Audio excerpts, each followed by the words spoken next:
Hello everyone. The inKZN party decided to take it to the street today. The march took place in Durban and Pietermaritzburg, where the case was heard. Thousands of inKZN party supporters were picketing outside the Pietermaritzburg High Court on Wednesday morning.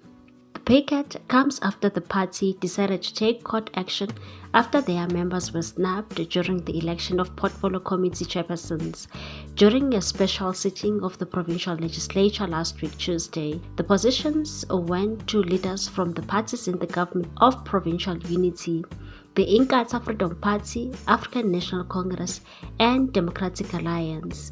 In a statement from the party's leadership, they accused inKZN Freedom Party, African National Congress, and Democratic Alliance of stealing power from the inKZN party, and also accused the Speaker of KZN Provincial Legislature, Nontobeko Boys, of flouting the rules of the provincial legislature.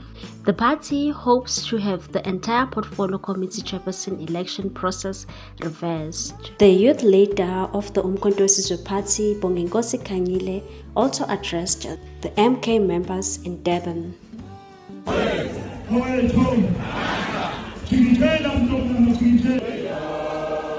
Meanwhile, the African National Congress held a virtual disciplinary hearing for the inKZN party leader Jacob Zuma.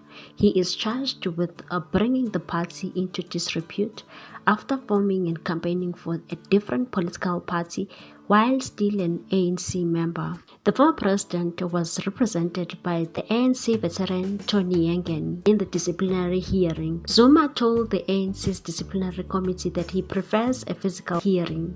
His message to the DC was conveyed by an ANC veteran, Tony Yangen, who was representing him at the virtual hearing today. The statement reads as follows: Statement on President Zuma's ANC disciplinary hearing.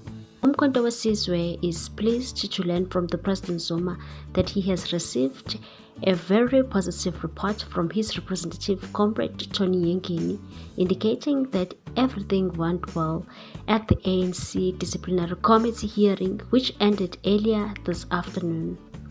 Comrade Yengeni attended the virtual meeting alone to convey the clear message that President Zuma prefers a physical hearing as previously agreed between himself and the ANC, and as per the provisions of the ANC constitution. Secondly, he applied for a postponement to a future date when such physical hearing can be convened. After a lengthy debate, the NDC ruled that the matter will proceed on the virtual platform. The NDC, however, granted the postponement in order to allow Comrade Yengeni to convey the outcome to President Zuma and enable the holding of a pre-hearing conference. The proposed date for the next hearing is the 23rd of July 2024. President Zuma is very happy to have been granted this opportunity. Naturally, in the meantime, he will consult with his representative and other relevant stakeholders before making a decision on the next course of action. Until then, he remains of the strongest view that in the exceptional circumstances, the hearing should not only be physical, but it should also be opened up to the public. Due to the understandable public interest and inquiries we are receiving on this matter, we will continuously update our members and the public on any new developments regarding President Zuma and this unfortunate harassment by the sellout ANC of Ramaphosa.